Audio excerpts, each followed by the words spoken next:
Olá, meus queridos irmãos, minhas queridas irmãs. Uma grande alegria iniciarmos juntos o nosso programa Testemunho de Fé para refletirmos a respeito do Evangelho desse 30º domingo do tempo comum.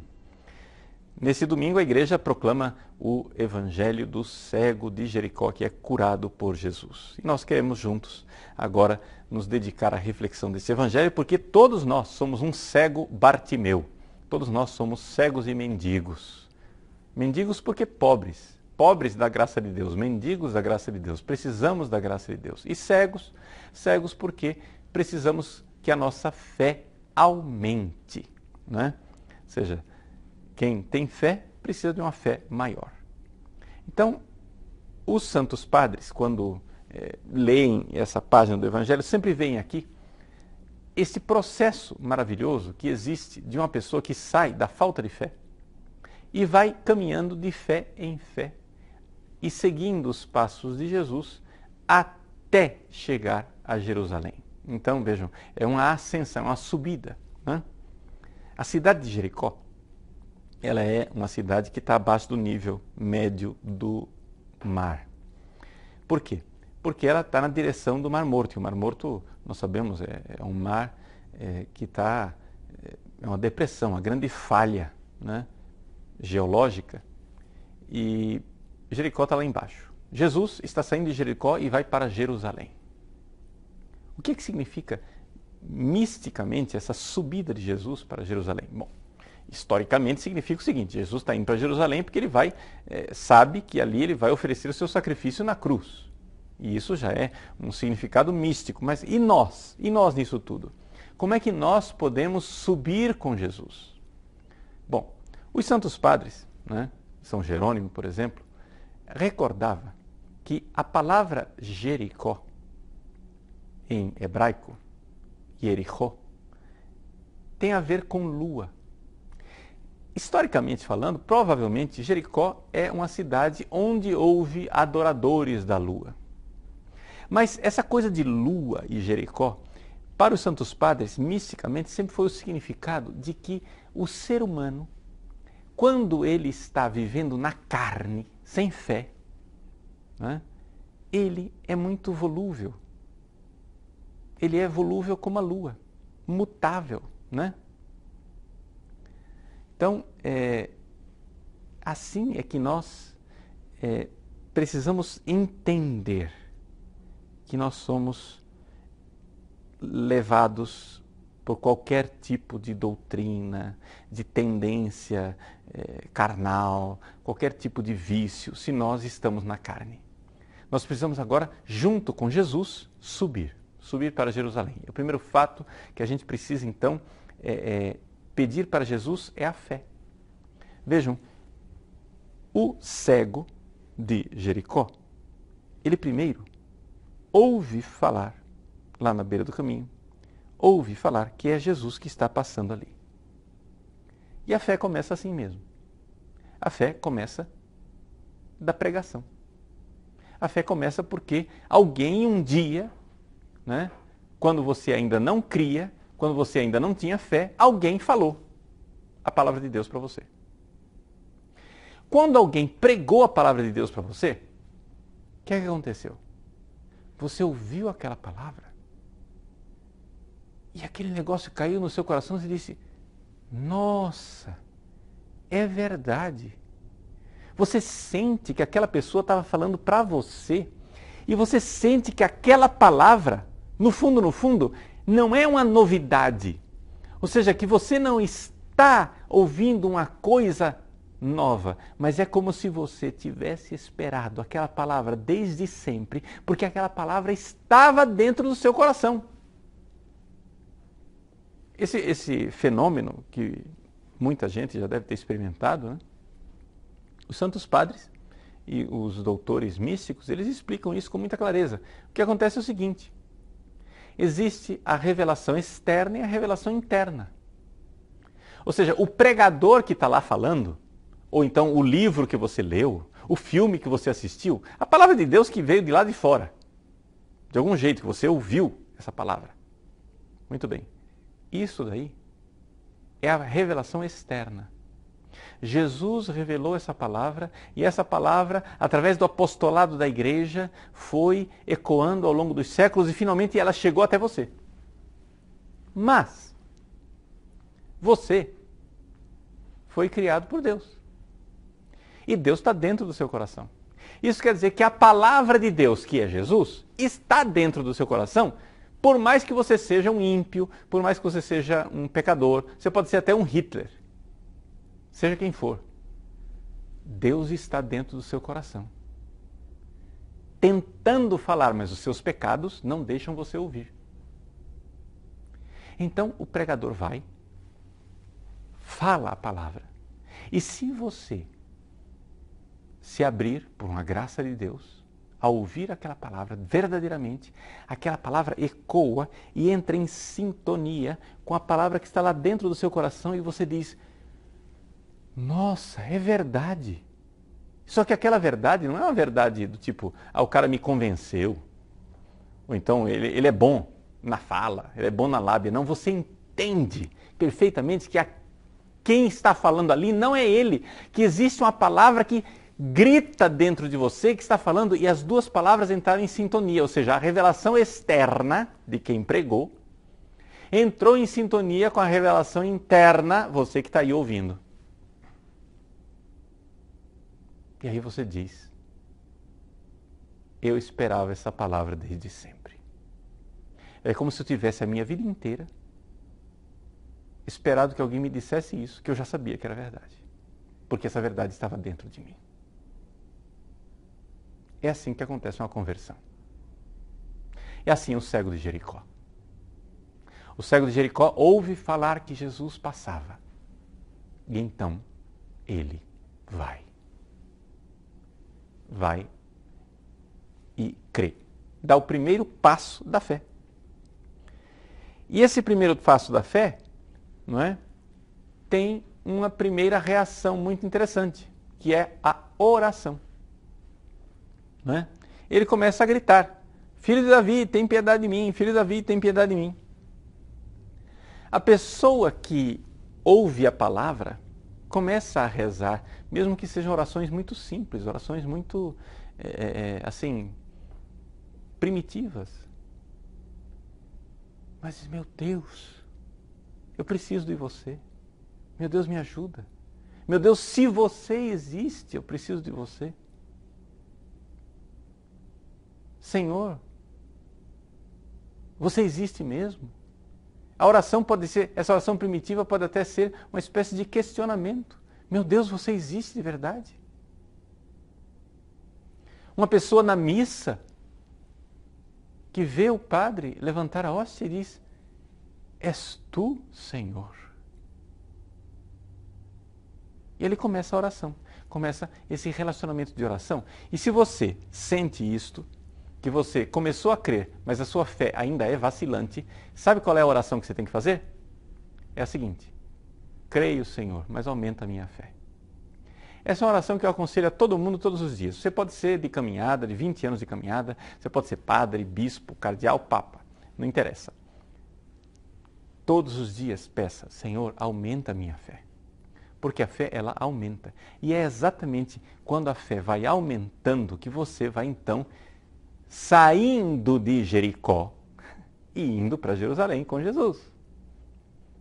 Saindo das profundezas, das baixezas da sua carne, a palavra lá de Jericó quer dizer lua volúvel, volátil da carne, onde você é açoitado por todo vento, né? E você vai para Jerusalém, onde a cruz está fixa, e você ali tem a Jerusalém celeste, ali você tem, né, Deus. Muito bem. Mas continuando nosso progresso, né? Existe ali a pregação, onde a palavra externa, o verbo externo, se encontra com o verbo interno. Segundo ponto, a oração. Você começa a pedir a fé, você começa a pedir que Deus mostre mesmo, mostra-me teu rosto, mostra-me quem tu és. E então Deus começa a ouvir a sua oração, como Jesus aqui ouve a oração do cego e diz: chamai-o. E é interessante. Quando o cego ouve aquela palavra, coragem, levanta-te, Jesus se chama. O cego jogou o manto e deu um pulo e foi até Jesus. O que é este manto que o cego deixa? Atenção aqui agora, muito importante. A virtude da fé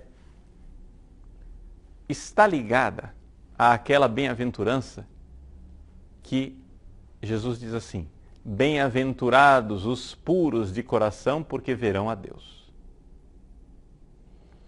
Vejam, nós precisamos de uma pureza de coração. E este é o manto que o cego tem que deixar. Você não vai curar da sua cegueira se você não deixar a luxúria. Tá? O sexo desregrado. Atenção, sexo desregrado aqui é o sexo que você faz se você não é casado. E é também o sexo que você casado faz, mas não faz conforme a vontade de Deus. Porque o sexo do casal, abençoado em santo matrimônio, tem que ser também conforme a vontade de Deus, aberto à vida, né? Sem pornografias, maluquices, joguinhos eróticos assim, de quem está na carne, entendeu? De quem está vivendo um negócio, aquilo lá é um parque de diversão, uma montanha russa. Quer dizer, não tem nada de amor. Existem casais que não são dois amores que se unem, são dois egoísmos que fizeram um contrato. Esse é triste, mas existe isso. Né? Então, quando eu falo aqui deixar a luxúria, é isto. Então, são dois vícios, dois pecados bem claros. Um é a luxúria, que nos deixa completamente cegos. Outro é a gula, que não deixa completamente cego, mas deixa o nosso entendimento interior embotado. Né? É como se a faca da nossa inteligência não conseguisse mais penetrar porque ela ficou cega. Né? Ela perdeu o corte. Ela corta alguma coisinha, mas está ruim de cortar. Então, as pessoas que estão presas nas sensações, nos prazeres físicos, não conseguem progredir espiritualmente. Não conseguem dar o pulo do cego. Olha aqui, olha o que está dizendo no Evangelho aqui. Está dizendo que o cego, né, jogou o manto e deu um pulo. Deu um pulo. Você já viu o cego pular? É o pulo da fé. Está entendendo? Só que ele tem que deixar o manto. Você não vai... Veja, hoje em dia a gente tem uma dificuldade enorme que certas pessoas, o cara é teoricamente sábio, universitário, ele é doutor, tem pós-graduação, não sei o que, etc e tal, e ele não entende as coisas mais elementares da fé. Sabe por quê? Porque ele está vivendo uma vida desregrada, sexualmente depravada, e, portanto, um homem preso assim, uma mulher presa assim, nos prazeres da carne, será sempre um cego. Bem-aventurados os puros de coração, porque verão a Deus. E isso é a coisa mais clara do mundo para quem está do lado de cá. Ou seja, quem vive a pureza pode atestar isso que eu estou dizendo. Está entendendo? Porque quando a gente tem uma vida de castidade, que a gente deixa essa bobagem, né? Essa bobagemzinha, até eu estou falando aqui de pureza mesmo, de busca de uma pureza, onde você para com esse negócio de ficar vendo a menininha mal vestida na rua, entendeu? Ficar vendo, fixando o olhar em outdoor, em propagandazinha luxuriosa, essas coisas, e começa a ter aqueles pensamentozinhos maliciosos. Não, você busca mesmo a pureza. Busque a pureza. Corte aquilo que você acha que é um pecadinho pequeno, né? E no fundo não é, porque Jesus disse que quem olhar para uma mulher desejando no seu coração já cometeu adultério com ela, né? Aquilo que você acha que é um pecadinho pequeno, você tem que cortar. Você tem que pedir a Deus a graça da pureza. Pedir a Nossa Senhora, chega a dizer: minha mãe, eu quero te ver no céu. Eu não quero ver essa mulher pelada, eu não quero ver essa mulher mal vestida, eu não quero ver essa carne que vai apodrecer no túmulo. Daqui a pouco está tudo um bando de velha, pelancuda, feia, gorda. quero agora trocar a visão de Nossa Senhora no céu por uma desgraça dessa. Não tem cabimento. Viva a pureza. Quando você, confessado, em estado de graça, começar a ver a pureza, você vai começar a ver na sua oração que você vai ter um entendimento das coisas de Deus e das coisas da fé que antes você não tinha. Sabe por quê? Porque você era cego. Esse é o manto que você tem que largar. Esses prazeres carnais que não te levam a nada e só aumentam a tristeza no seu coração e fazem com que você fique espiritualmente, desculpe a palavra, mas é isso mesmo, espiritualmente burro. A gente entende perfeitamente porque é que certos teólogos que vivem uma vida depravada, de sexo desregrado, embora tenham doutorado e pós-doutorado na Alemanha, são burros e não entendem as coisas mais básicas do catecismo. Mas olha a vida do sujeito. Vive em concubinato. Vive um sexo desregrado, não está em estado de graça. Como é que vai entender? Não vai entender nunca. O cara está em pecado mortal. Pois bem, então, larga essa vida, porque senão você não vai entender nada. Você vai ficar burro espiritualmente. Assim como Satanás, Lúcifer, é burro espiritualmente. Ele pode ser esperto. Ele tem sagacidade, mas ele não tem sabedoria. É importante a gente notar isso. Então, muito bem. Aí ele vai, o cego, dá o pulo, vai até Jesus. E é interessante, Jesus pergunta para ele, o que queres que eu faça? A pergunta é redundante. O que quer que eu faça? Mas Jesus quer ouvir esse pedido. Né? Mestre, que eu veja. Esse pedido, que eu veja, é importante para todo mundo. Não somente para quem está iniciando a sua caminhada espiritual. Você veja, por exemplo, São José Maria Escrivá, quando ele, antes de fundar o Opus Dei, ele ia repetindo e rezando e dizendo constantemente esse exato pedido aqui do cego de Jericó. Senhor, ut videam, que eu veja. E o que é que Deus revelou para ele? Deus revelou para ele o Opus Dei, a obra que ele tinha que fundar. Então, esta inteligência, esse dom, né, da inteligência que nós precisamos receber de Deus. Então, vejam só, você precisa caminhar, você precisa crescer espiritualmente, você precisa ir mais para Deus, porque é desse jeito que você vai realmente, de fé em fé, chegar até Deus. Então, deixa eu ser aqui agora bem concreto, né, para você entender aqui como é que você vai progredir espiritualmente. Olha só. Vamos imaginar a nossa alma como uma espécie de pirâmide. Né? Tem o topo da pirâmide e tem a base da pirâmide. A nossa alma ela se alimenta na base de coisas que vêm ainda do mundo animal.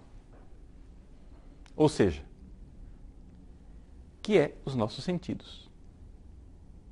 Então, quando você, na sua vida espiritual, diz assim, ai, eu rezei, eu senti um arrepio, um ciricutico, não sei o que, etc e tal. Veja, não estou desprezando isso. Isso acontece mesmo. Deus, no início da vida espiritual, ele faz isso. Ele dá consolações. Essas consolações sensíveis, porém, ainda são a base das coisas, no sentido que você ainda está no nível inferior da vida espiritual. Por quê? Porque você está sentindo. Se você está sentindo, tá? Por bom que seja, saiba, isto é animal, ou seja, isto é corpo. Você está sentindo. E Deus é sábio, quer que você cresça. Então, como Ele quer que você cresça e aprofunde, Ele vai e tira aquele sentimento. Você vai, né, passa para o andar de cima. No andar de cima, você não está mais nos sentidos externos. Ah, eu senti uma coisa no meu corpo. Mas você começa a ir para os sentidos internos. E aí, o que é predominante? A memória e a imaginação. E você então começa a rezar e você usa muito a sua imaginação na sua oração. E isso não é ruim também não. Tá, eu quero que vocês entendam que essas coisas, eu não estou condenando essas coisas, eu estou dizendo que elas precisam ser amadurecidas e aprofundadas. Então você sentia? Muito bem. E se eu voltar a sentir, padre? Não, se você voltar a sentir é porque Deus te deu essa graça de sentir. Ótimo. Mas não fique procurando isso. Não se apegue às consolações. Procura crescer. Aí você passa para o segundo andar. O segundo andar tem o quê? Os sentidos interiores, que é a fantasia e a memória. Então você vai rezar e você usa muita fantasia. E eu disse, essa fantasia não é ruim. O próprio Jesus usava fantasia, ele não contou parábolas. As parábolas de Jesus o que é que são? São historinha, fantasia. Quando você vai rezar, né? Por exemplo, você não pode pensar Jesus lá no Horto das Oliveiras, suando sangue, o anjo consolando, etc. Você está usando sua imaginação, não é isso? Não é ruim. Não é ruim. Mas, veja, chega uma hora que essas coisas vão se simplificando aos poucos. Vão se simplificando e você sobe para o andar de cima. E no andar de cima, o que é que você encontra? Você encontra a vontade. A vontade de fazer o que Deus quer. Ou seja, as pessoas que vão crescendo espiritualmente, elas começam a contrariar a própria vontade para fazer a vontade de Deus. E quando uma cruz visita a vida delas, elas dizem, nossa, que oportunidade maravilhosa de amar Jesus. Que oportunidade linda que a gente tem para amar Jesus agora. Porque veja só, quando você contraria a sua vontade, você não está mais no nível animal. Enquanto você estava na imaginação, você ainda estava no nível meio animal. Mas agora que você está na vontade, contrariando a sua vontade, abraçando a cruz, você está fazendo algo que nenhum animal faz. Gente, os animais, eles são contrariados pelas circunstâncias. Um outro animal pode contrariar ele, a saúde pode contrariar ele, o tempo pode contrariar ele, a fome, a sede pode contrariar o animal.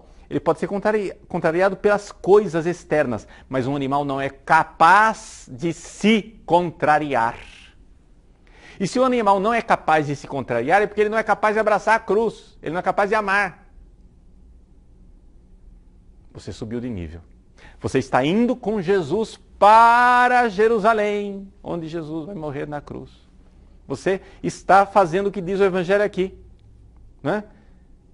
Jesus diz, vai, tua fé te curou, e no mesmo instante, ele recuperou a vista e seguia Jesus pelo caminho. Esse seguir Jesus aqui, ele já está no nível da vontade que ele vai abraçando a cruz com Cristo para Jerusalém, para morrer, para amar. Muito bem.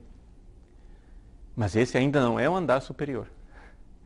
Ainda tem mais um andar, que é a inteligência, que está acima da vontade.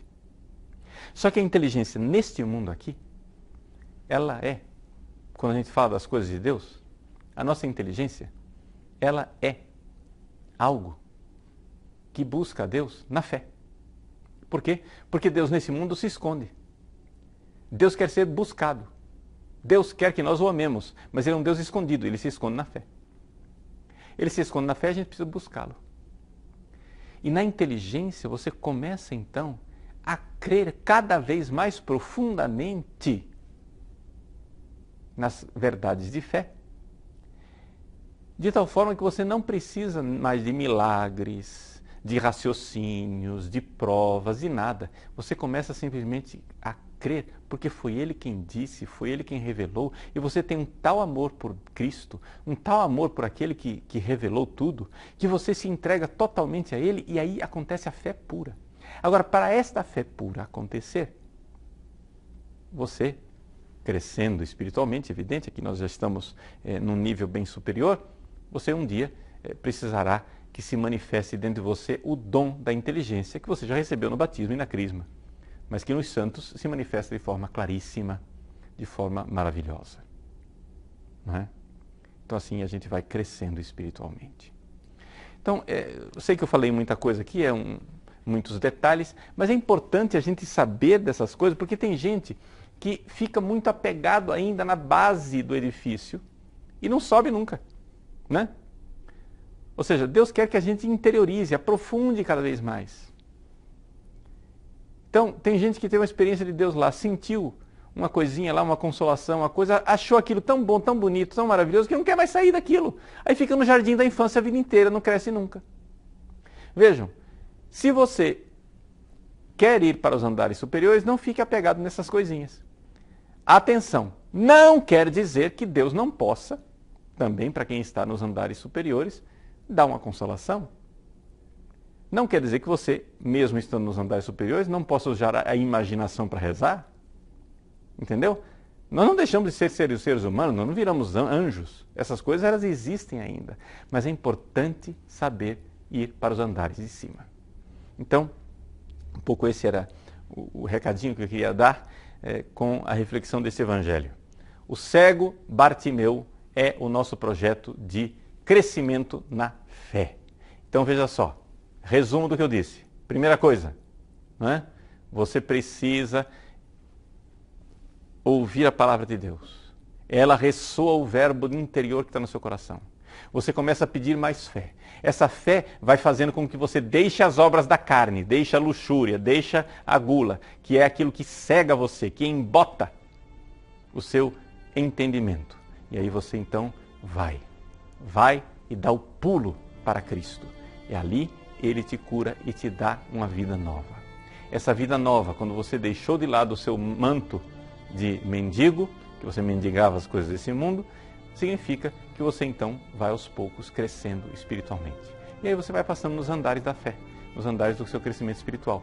Inicialmente tem consolações, depois você vai usando muita imaginação, depois você vai finalmente abraçando a cruz e com a sua vontade você vai amando Jesus, e finalmente a sua inteligência que chega a cada vez mais ter uma fé intuitiva, uma fé que tem certezas tão sólidas, tão absolutas, que você então, já aqui nesse mundo, começa a ter a sua inteligência repousando em Deus, embora ainda escondido debaixo do véu da fé.